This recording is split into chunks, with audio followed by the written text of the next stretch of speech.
सेवा में श्रीमान आपके बीच में बाबू चिंतामणि यादव कुंदनपुर के धरती से बात महापुरस्कार 101 रुपया के मालिक सुखी रखे सब भैया सुखी रहे बड़का भैया कहना वाला ला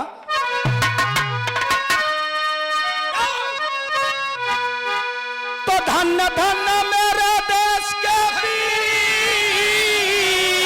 वीर नहीं दिया जागीर तीर विश्वासघात का मारा पाकिस्तान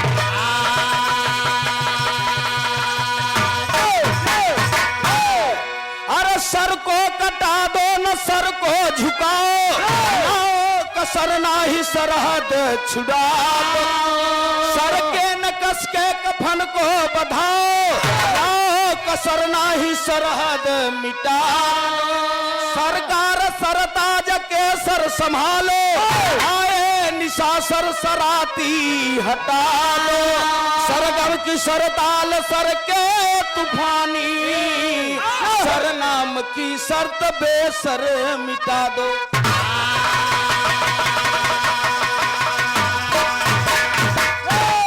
गौर करेंगे मेरे नौजवान साथी बुजुर्ग दादा जहां भी हमारी आवाज जा रही है बाबू साहब आज हमारा हिंदुस्तान सोने की चिड़िया कहलाती थी मास्टर साहब लेकिन हमारे देश में इतना बड़ा बड़ा यहाँ विद्वान पैदा भैन इतने बड़े बड़े वैज्ञानिक पैदा भैन इतने बड़े बड़े वीर शहीद हो गए चर्चा उनकर नहीं होता आपन जेबा भरिए ठीक बा मास्टर साहब तो कुर्ता नगद पहिरे है तोहार फराई जे वो ठीक है लेकिन देश भर कोई इंसान नहीं चर्चा करता फौजी की नौकरी 4 साल को हो गई बा 4 साल लड़का बेचारा दौड़े तो बताओ कई सालों मेहनत करे तो कितना कमाई ले प्रधान जी ये क्या है विकास हमारे देश का इसी बिरह पे इसी वीर रस पर गजल का टुकड़ा मुन्ना एक लाइन लगता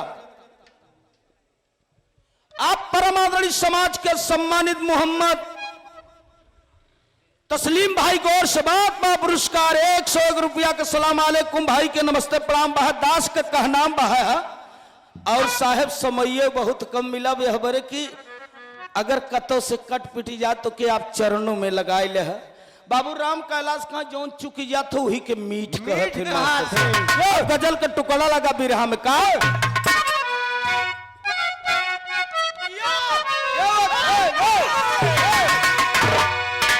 कि अरे राधा के संग में काधा अरे राधा के संग में काधा बंसी बजा रहे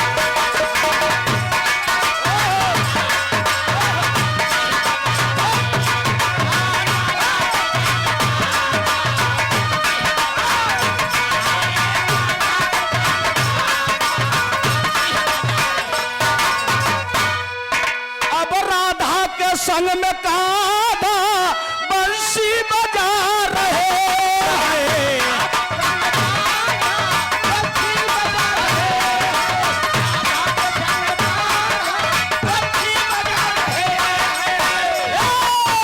अरे बंसी बजा बजा के ओ बंसी बजा बजा के सबको नचा रहे हैं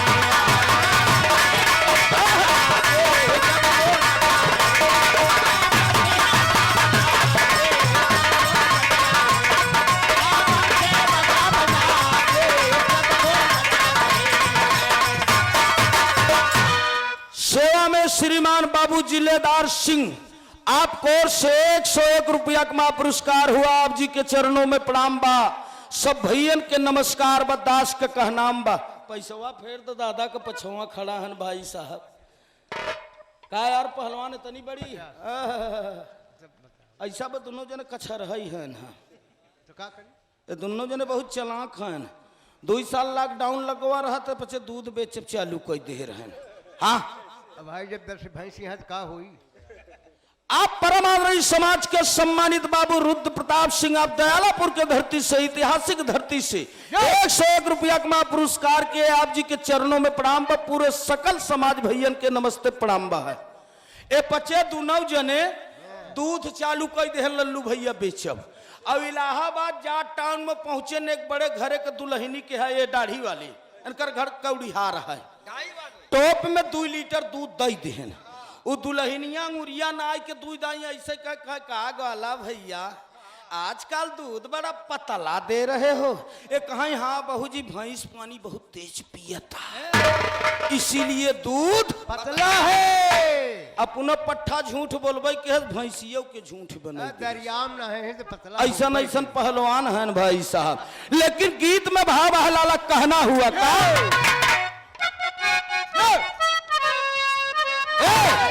ए बाबू साहेबा कि अरे भारत न सह सकेगा, ओ अरे भारत न सह सकेगा ऐसी जुल्म ठाना।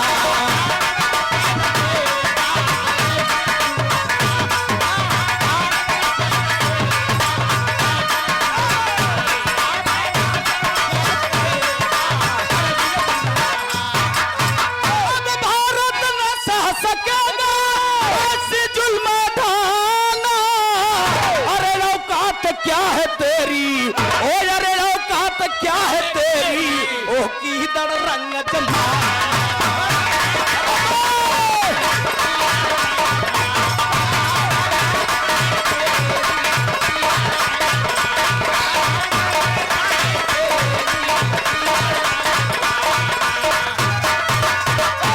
तन पे वतन को जलाया उन्हें सलाम मेरा, अपने माटी को बचाया उन्हें सलाम मेरा।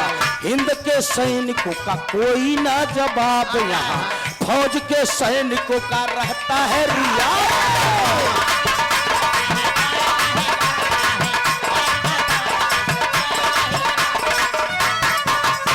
गौर करेंगे बाबू साहब आज भी हमारे देश के जितना जवान साथी हैं सरकार उन्हें मास्टर साहब हमेशा खुला खाना खुला नहाना खुला रहना कहे कि इनकर जरूरत इस धरती के लिए कब पड़ जाए। बड़ा छोटा सा प्रसंग है बाबू साहेब, दास न ज्यादा बोल के गीत के माध्यम से आपके चरणों में संदेश देता है। बारे हमारे हिंदुस्तान के जवान साथी ये देश के लिए अपना जान गंवा दिए, लेकिन आज भी हमारे हिंदुस्तान के लोग सुधर नहीं पाते हैं। मास्टर साहब विदेशिया के बोल में कहना बहका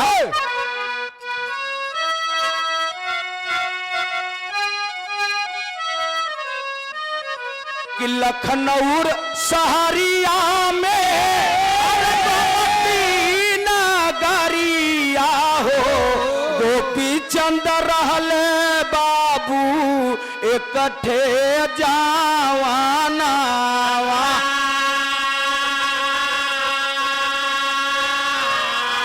दिनवा गरीबिया का करले गुजरवा हो मोहिता मानो जमाना मोहना लालाना।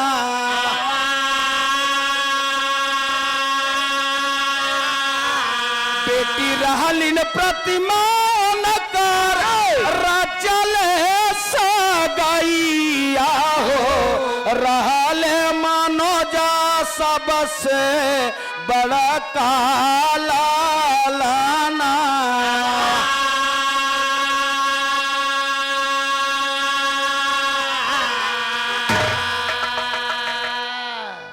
राजधानी उत्तर प्रदेश लखनऊ गोमती नगर का रहे वाला, पिता का नाम गोपीचंद, माई का नाम ब्रिजमोहनी। 2 लड़का, बड़े वाले लड़का का नाम मनोज, छोटे वाले लड़का का नाम मोहित। एक बहन बताओगे मास्टर साहब का नाम रहा प्रतिमा। बाबूजी गरीबी अपार उजाला बताए न किसान का लड़का, जवान का लड़का और गरीब का लड़का, मजदूर का लड़का। आज भी देख ले सीमा पर धनुष ताने मास्टर साहब का लेहे के 47 खड़ा, न किसी मुख्यमंत्री का, न प्रधानमंत्री का, न कोई विधायक, न कोई मंत्री का, क्योंकि इनके अंदर एक भाव, एक अभिलाषा, बस सेवा करब तो धरती माँ का सेवा करब। आज भी गांव में देखत जगह जगह पर लड़का दौड़ करत हन, उनकर एक भाव अलग बा। कौन अलग बा भाव? कि भर्ती हो धरती माँ के सेवा करब, हम फौज के नौकरी करब। अब मनोज पांडे गते गते बाबू साहब बड़ा होई लागन, उनकर पहले से शुरुआत से बचपन से एक शौक रहा प्रधान जी कि पढ़ब लिखब, दौड़ धूप करब, सेवा करब, ती धरती माँ का सेवा करब। होनहार लड़का था, गरीबी पार थी बाबू साहब, लेकिन विधि का विधान में क्या खेल हो रहा है। बिरहा में एक लाइन तर्ज लगा लाला का,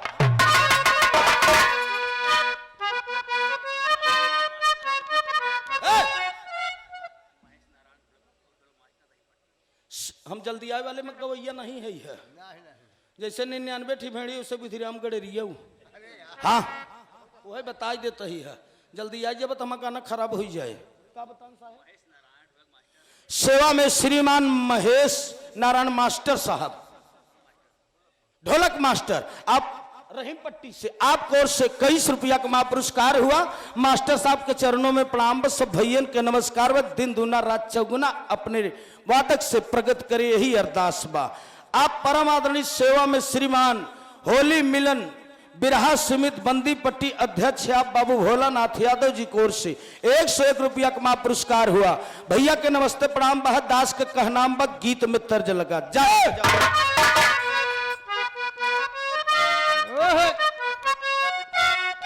जिया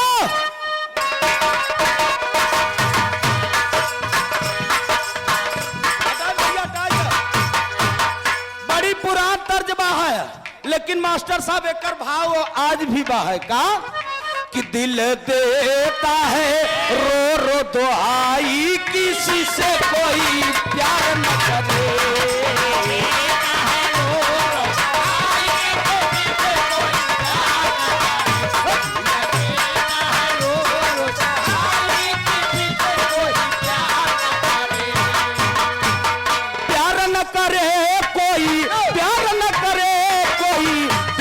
करे बड़ी महंगी पड़ेगी जुदाई, किसी से कोई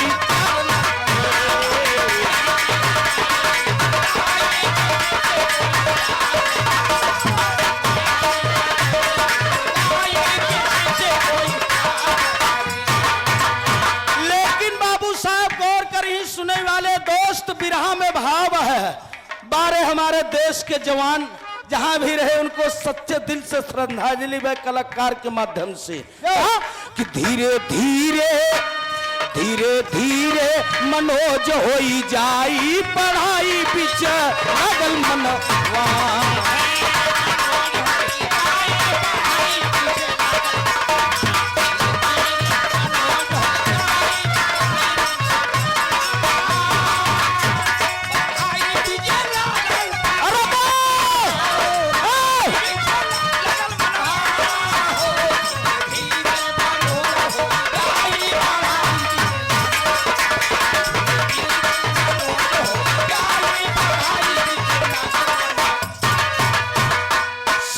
श्रीमान यादव पेट्रोल मैजिक दमदार पिकअप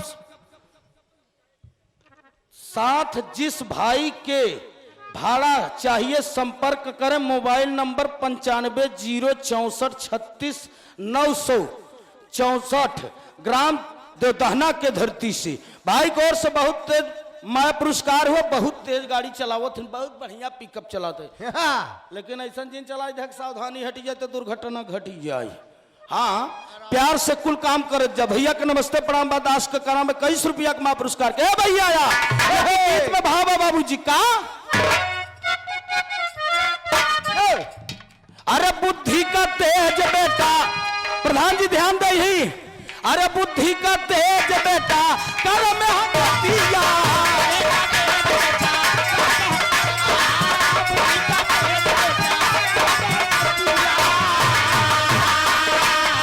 प्रथम शेरणी पास होई के चले किस्मतिया, अरे तारी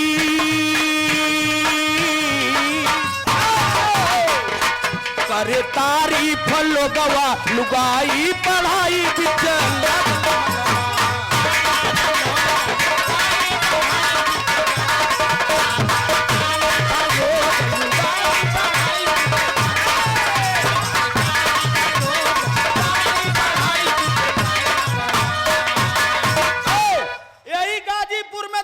भर्ती निकला मनोज माता पिता से बताया नहीं।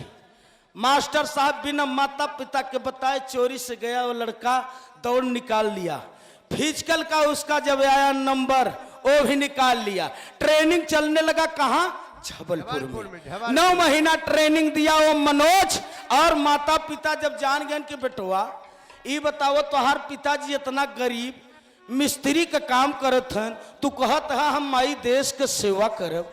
बेटवा ये बताओ तोहार बाबू इतना गरीबी से तोहका लोगन के पालन पोषण के हन लाल, हमरे आंखी के सामने से अगर तू धरती माई के सेवा करबे तो हम अपने गरीबी के कैसे समझब लाल? नहीं माई नहीं, माई बाढ़े पूत पिता के धर्मी, खेती उपजई अपने करने। ये आप लोगन के पिताजी के आपका आशीर्वाद है कि जौन हम एक फौजी हो गए है। अब माताजी हमार छुट्टी 5 दिन का मिला है, सोचा कि आप लोगन से मुलाकात कैले ने हमका जाए के बाद जम्मू कश्मीर हमका ड्यूटी करे जाए के बाद। अच्छा बेटा ठीक है, अपने पिताजी से जब मिली मनोज जाके अपने पिताजी से सारी बात बताओ। तब मास्टर साहब गते गते 2 दिन का समय बीत गया। एक तीसरे दिन के बाद वो माई एक ही बात कहत है, का कहत है बिरहा में एक लाइन तर्ज लगा मन्ना। बाबू राजपूत सिंह आप जी की ओर से महात्मा पुरस्कार 51 रुपया का बाबू जी के प्रणाम पर सब भैयन के नमस्कार बहाया। पूरा परिवार बैठा हन गोमती नगर में मास्टर साहब, लेकिन माई एक ठनी बात कहत है, का कहत है ना?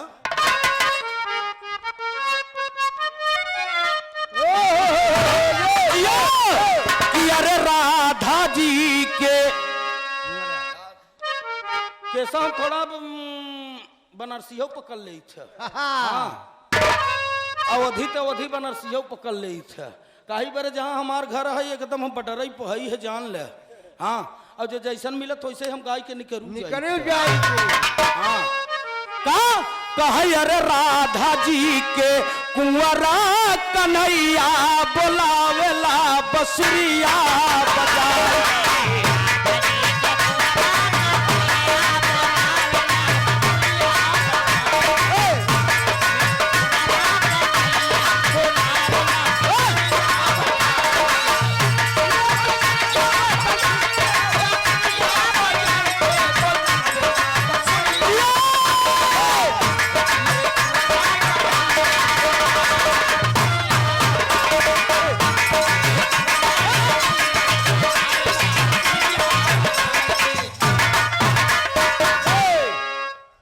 आराम नहीं पावता। कूड़े भार में रहा बिरहा। आज महात्मा गांधी जी के जयंती रहा सुल्तानपुर से 30 किलोमीटर आगे कूड़े भार ब्लॉक है। 4 घंटा बड़े बिरहा कह रहे हैं, जब जाए गए वहाँ तो फंसी जात गए 10 बजे से 4 बजे भर गवावे लागे। हम कहा अब तोहार बिरहा हो चाहे जिन हो भाई साहब हमारे पड़ोसे में बिरहा बहा है और जानला वहाँ का मनई पही हमके तो खन के गाड़ दही तो फिर हम बिरहा गाऊ बोब न। कहाँ गान पैसा ना हो कहा तुरंत मोबाइल में डाला तो पहले बताइए गवाइल है तो नाटक फानत है। ये आपके भाव है। आप परम आदरणीय सेवा में श्रीमान इमिलिया के धरती से हमारे शुभ चिंतक धर्म के बड़े भाई लल्लू यादव प्रधान जी जेकर पेट्रोल पंप बहुत बड़ा प्यार सम्मान मिलता है। अब गर्मी में रजनीगंधा से बिरहा रहा, सारी रात बिरहा आप सुने। मालिक आपके सुखी रखे, आपके परिवार सुखी रहे। सब भैयन के नमस्ते प्रणाम बहा है।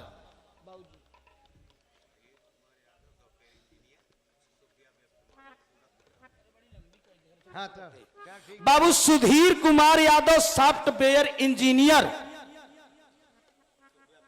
सुब्या व्यक्त के मालिक। अच्छा आप कोर्स इंजीनियर साहब कोर्स 201 रुपया का पुरस्कार हुआ सूरत गुजरात में। आप इंजीनियर हैं, चरणों में प्रणाम। सब भैयन के नमस्कार। दास के कहना में बिरहा में भाव बहा। अरे वाह भैया वाह। सेवा में श्रीमान धर्म के छोटे भाई बाबू विजय लाल यादव दुधाहा चकनंदू के धरती से 101 रुपया का पुरस्कार के भैया के नमस्ते प्रणाम बा। बाबू जिलेदार सिंह हकीमपुर के धरती से 51 रुपया का पुरस्कार के है भैया के नमस्ते प्रणाम बा। चले थे मास्टर साहब।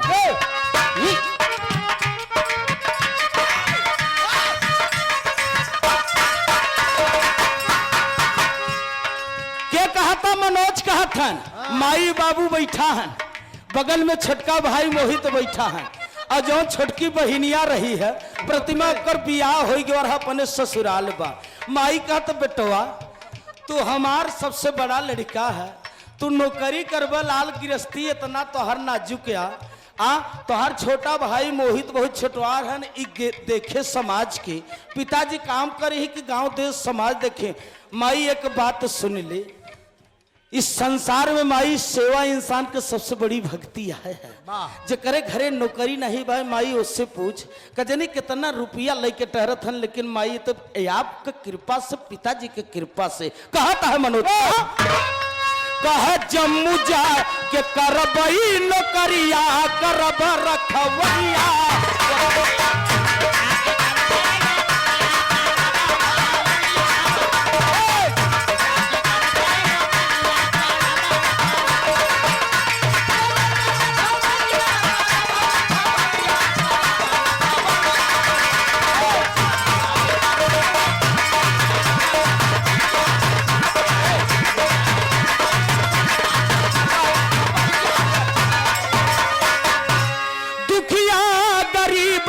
सुनिला दयाला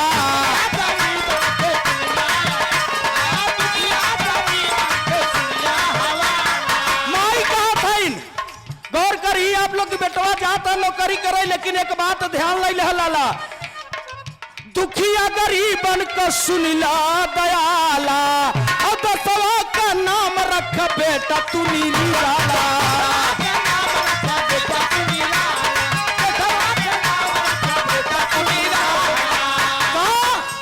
सर पे भारत माई हो सर पे भारत माई का चुनरिया करेला रखवरिया वतन का।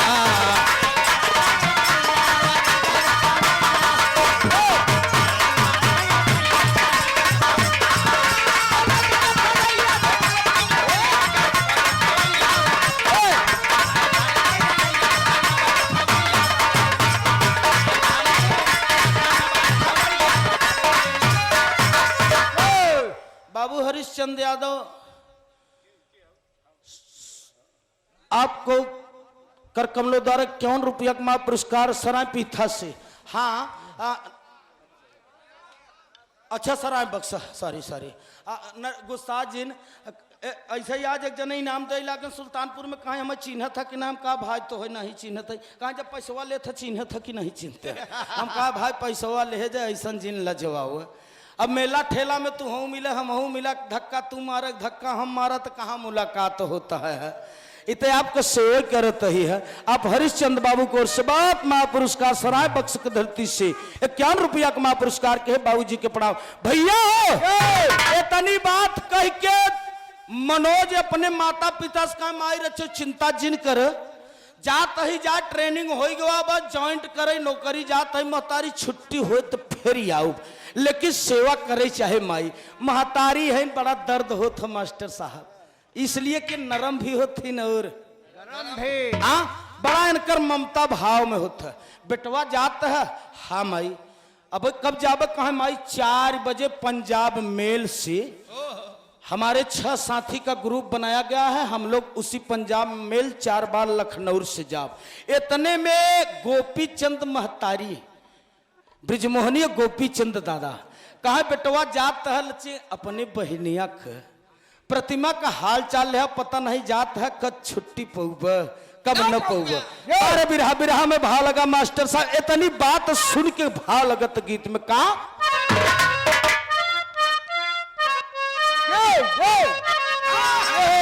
अरे राखी के बंधाई बहिनी अब मांगेली मंगना ये बिरना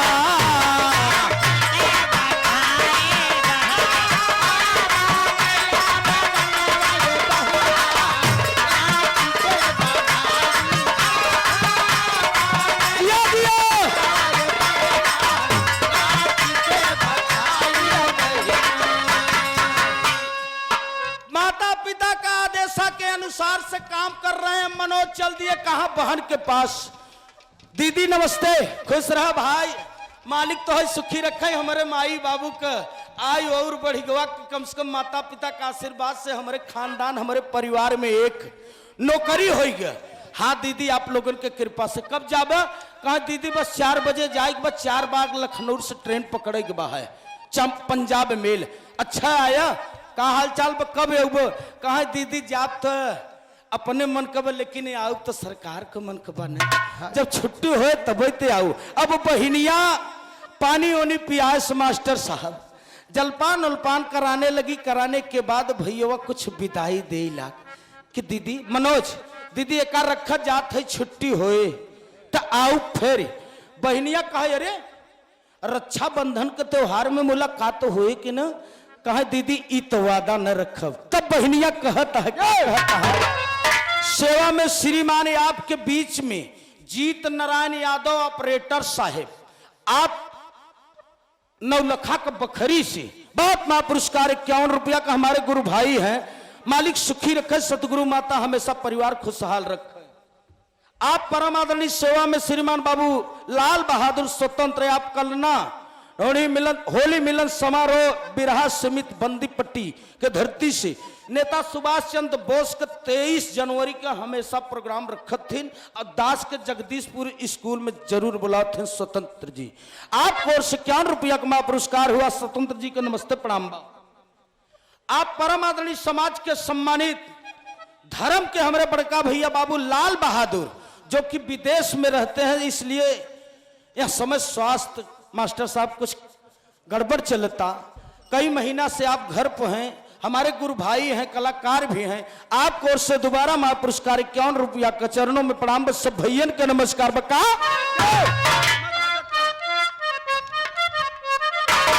कि अरे राखी के बधाई बहिनी अरे मंगली मंगनवाए पिराना। राखी के बधाई चाहे राखी के बधाई चाहे प्यारा हिंदुस्तान आए पिराना।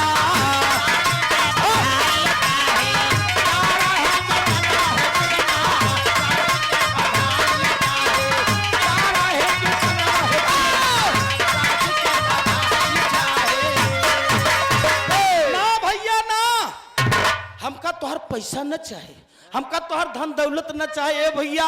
ये हमार खूने से सींची फुलवारी बा। चंद्रशेखर आजाद हरे भैया यही कंपनी बाग इलाहाबाद में शहीद हो गए।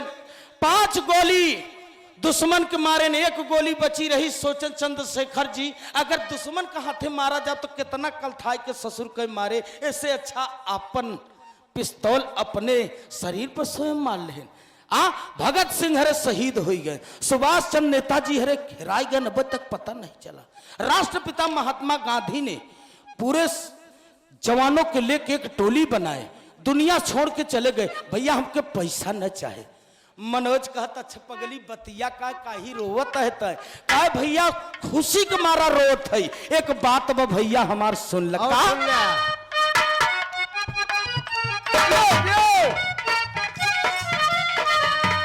जाननी जनामा भूमि जाननी जनामा भूमि हमारी धरतिया।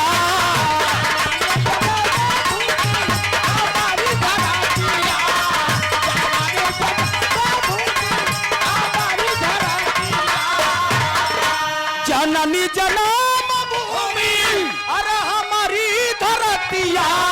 जान भल जाए भैया जान भल जाए भैया जाई नहीं धरतिया।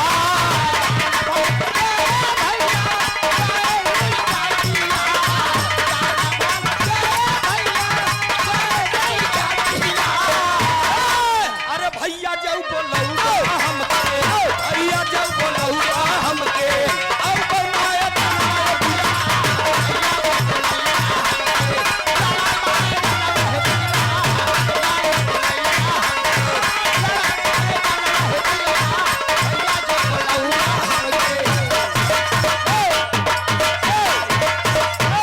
भैया अगर जरूरत पड़े तो ई तोहार बहिना लक्ष्मी हरे बताओ आज झांसी की रानी हरे ही देश बड़े जान गंवाई दिहिन। अगर जरूरत पड़े तो हम आओ, लेकिन एकठी बिनती बस साहेब, तनक भाई है, ई खूने से सींची फुलवारी के बा, जान भले चला जाए लेकिन शान न जाए, पैर भले आगे बढ़ जाए लेकिन पैर पीछे न हटे। ठीक है दीदी, आशीर्वाद लिए मेरे दोस्त, कहा तब्बे राखी बनवाओ। मनोज बोला ठीक है दीदी, अब लौट के रक्षाबंधन बनाओ, और रक्षाबंधन के त्योहार पर राखी बनवाओ। भाई बहनी के एक प्यार का जो बंधन होता है वही निभाएंगे। इतना कह के आशीर्वाद ले के साहेब मनोज चल दिया घर। आया घर, कपड़ा ओढ़ना सब पैक बा है। छोटे भाई मोहित लेके चल दिए, पहुंचे 4 बाग लखनऊ स्टेशन पर। 6 जवान का बटालियन बनावा गया, साथ में जाई बरे। उसी समय योगेंद्र यादव गाजीपुर के भी थे। बाबू साहेब चल दिए, यार माता पिता रोत है, नाक से आंसू गिरत कि आज हमारा लाल चला जाता है ना, ये देश के लिए हमारा लाल जा रहे हैं। बारे विधाता बारे मालिक, अगर संसार में सबके सब कुछ घरे मिले तो लोग काहे बरे बहरे जाते लल्लू भैया। माई बाबू हर आंख से आंसू गिरावत हन, ओहर मनोज चल दिया। जब चल दिया मास्टर साहब तो बिरहा में टेरी का बोल लागे।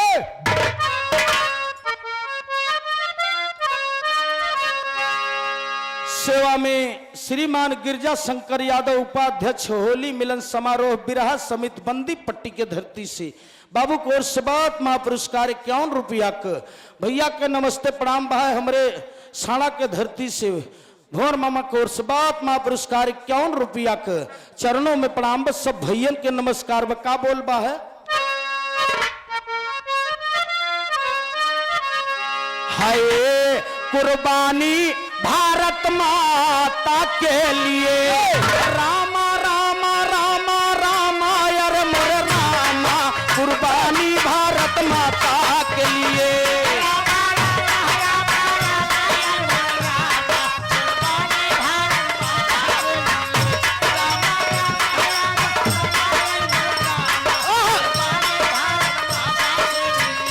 जंगी जवान रन में खून बनाए पानी, कुर्बानी भारत माता के लिए।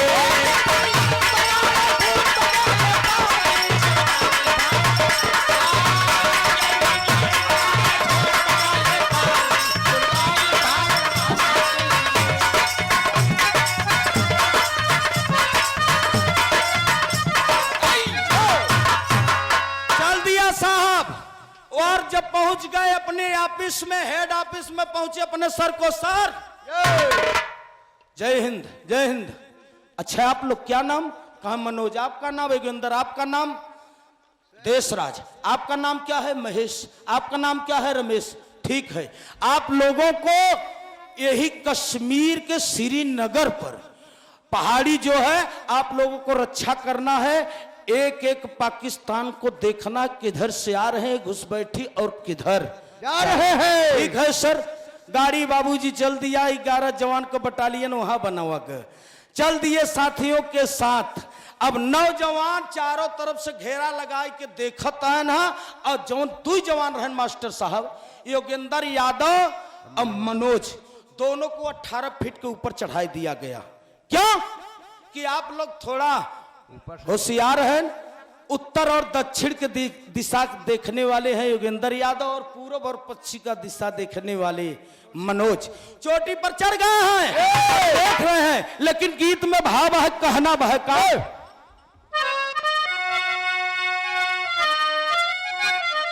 बड़ी पुरान तर्ज लग गई, बहुत पुरान तर्ज लग गया। नेता सुभाष चंद्र बोस से गीत के गावत रहे। कब? जब देश गुलाम रहा, अंग्रेजी शासन रहा, गांव में जाके माताएं बहने से भीख मांगत रहे। का यार माई हो लाला नवा दैदा,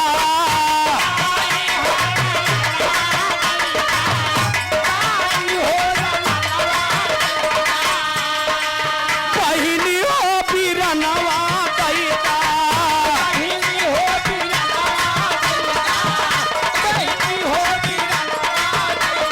माई हो लाला नवा दैदा, बहिनी हो पीरा नवा दैदा। देशवा के खातिर भौजी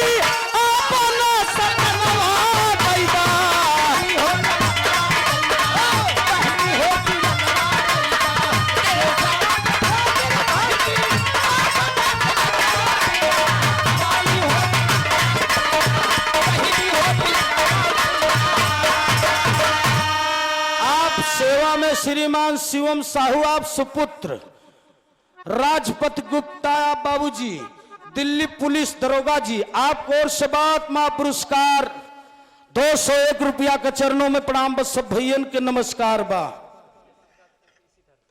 बाबू ब्रजेश सिंह राजपूत जी इसी धरती से, इसी गांव से 101 रुपया का मां पुरस्कार के है चरणों में प्रणाम बा। लेकिन बिरहा एकदम करीब में बाहे मास्टर साहब क्या था सारा दुनिया लइके,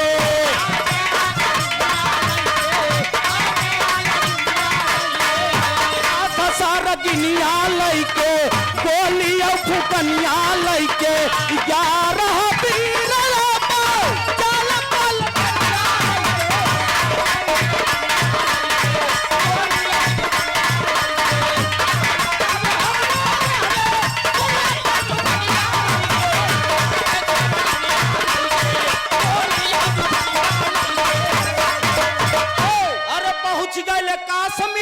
तबले जवनवा जहवा मचाए पाकिस्तान तूफानवा।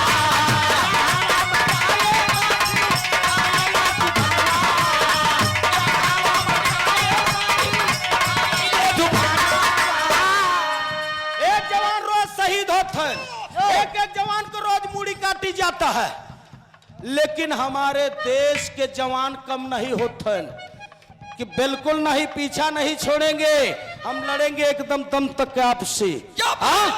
कितना है? अरे हम उस देश का हैं कि जिस देश में गंगा बहती है, गंगा भरना ही, जमुना सरस्वती तीनों बहता है। कोयला झोंकई वाला काम जिन के रहे, ये उत्तर प्रदेश ही भारत है।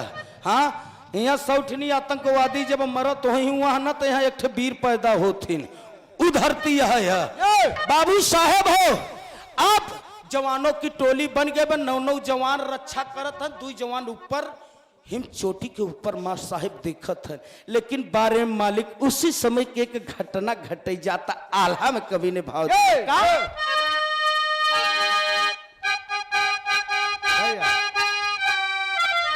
जिया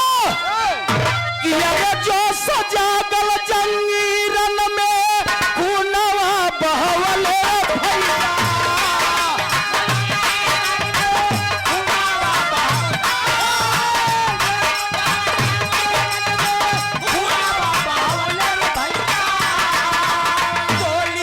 नाही पीरा करई परवा,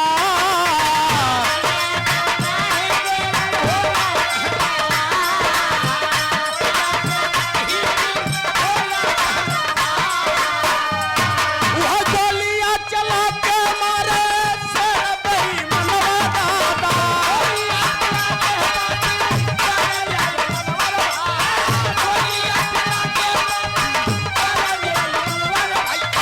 कर जाए अपने हिंदा तो बोला लगा है रा।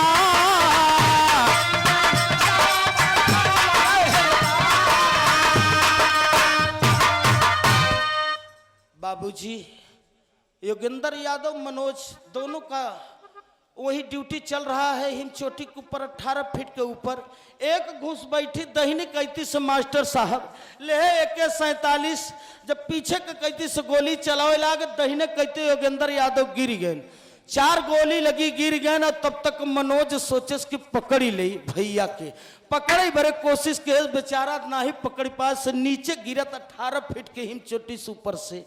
और उसी समय घुस बैठी मास्टर साहब लागन चलावे गोली, पूरी शरीर मनोज के छलनी कई दे, छलनी कई दहन। योगेंद्र यादव लंगड़े लंगड़े बेचारा जाय के एक दीवाल के मतलब पहाड़, एक पहाड़ के साथ से वायरलेस लेके सर घटना बहुत गहरा हो गया।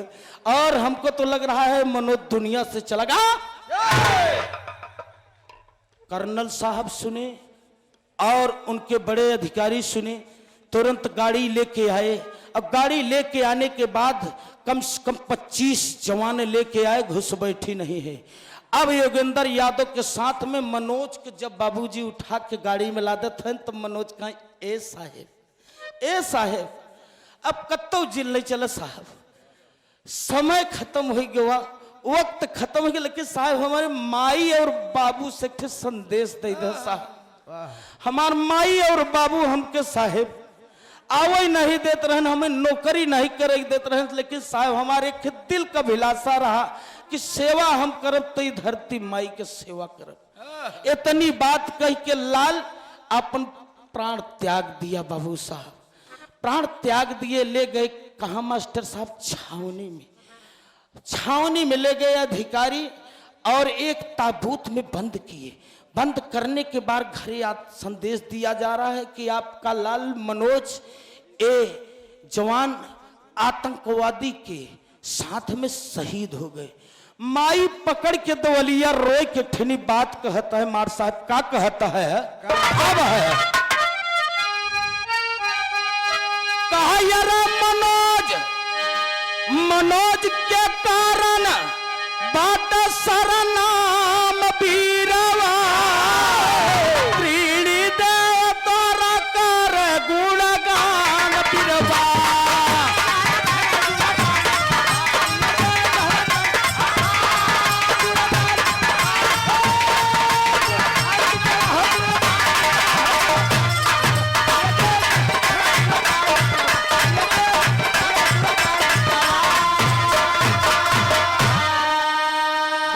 चंद हारिए न हिम्मत बिसारिए न राम को ललकारे वही समाज के तमाम नात बात रिश्तेदार मोहल्ला के लोग जुटे का मुझे कोई गम नहीं है।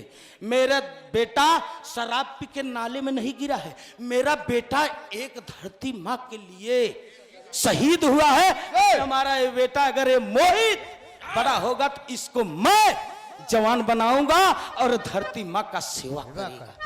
बाबू साहब एक ताबूत के साथ में 20 जवान के साथ आया। मनोज का पार्थिव शरीर कहा? गोमती नगर। अंतिम सलामी के साथ जवानों के साथ में अंतिम संस्कार गोमती नगर। गोपी चंद आखिरी भाव में यही बात कह रहे हैं और अंतिम संस्कार हो रहा है। कवि के लिखाई के पड़ा बा बारे मुलायम सिंह बा। वही समय याद आता है इंसान को। कब याद आता है? कब? जब इंसान कोनो गहिरा में बरत तब। पुरनिया कह रहा ना बच्चे चिंता जिन कर गर्ज लागे तक गदहव के मामा कहा परे। हाँ मामा कहा परे। आज मुख्य सेवा में श्रीमान रक्षा मंत्री मुलायम सिंह यादव के देन है कि जोन हमारे जवानन का पार्थिव शरीर आवता है। नहीं जो शहीद हो जाता रहा ओकर मास्टर साहब का आवत रहा जान का जूता टोपी आवत रहा। लेकिन उन्होंने कहा ना ना ना, ये देश के लिए जवान शहीद हुए हैं, इनकी पार्थिव शरीर और इनको तत्काल 10 लाख रुपया दिया जाए। 2012 में मुख्यमंत्री उत्तर प्रदेश के माननीय अखिलेश यादव भैया भय कहे ना ना ना ना, इनको 20 लाख तत्काल दिया जाएगा, क्योंकि ये हमारे देश के जवान है। एक गरीब के लड़के हैं, किसान के लड़के हैं, मजदूर के लड़के हैं, कोई मंत्री और मिनिस्टर का नहीं है। तो जौने खातिर बाबू अपन तजल परानवा वही दसवा में आज मचल बा तू।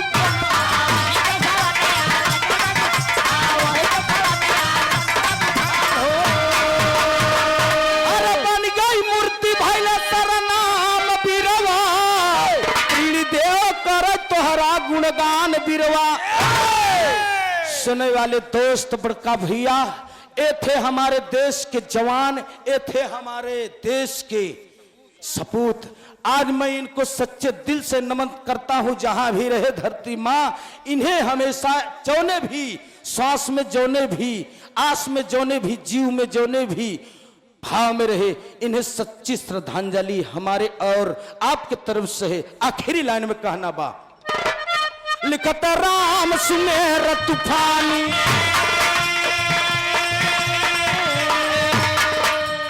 अध्यक्ष महोदय जी से निवेदन बा कि उजाला का पार्टी के चाय पिया हुआ। इस कमेटी के उपाध्यक्ष अध्यक्ष महोदय जी से हाथ जोड़ के विनती बा कि अगली पार्टी के चाय पिया हुआ है। आदेश बा लिखत राम सुमेर तूफान।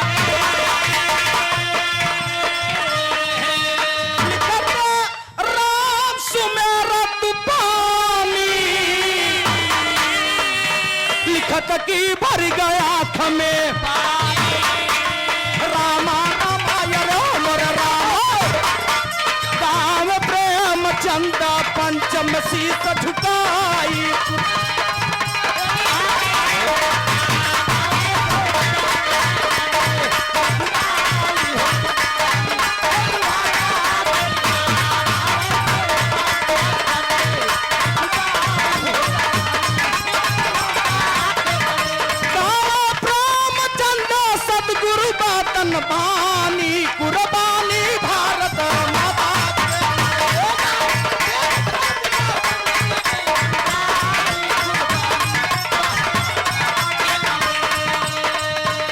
परदेस जाके परदेसिया भूल न जाना पिया।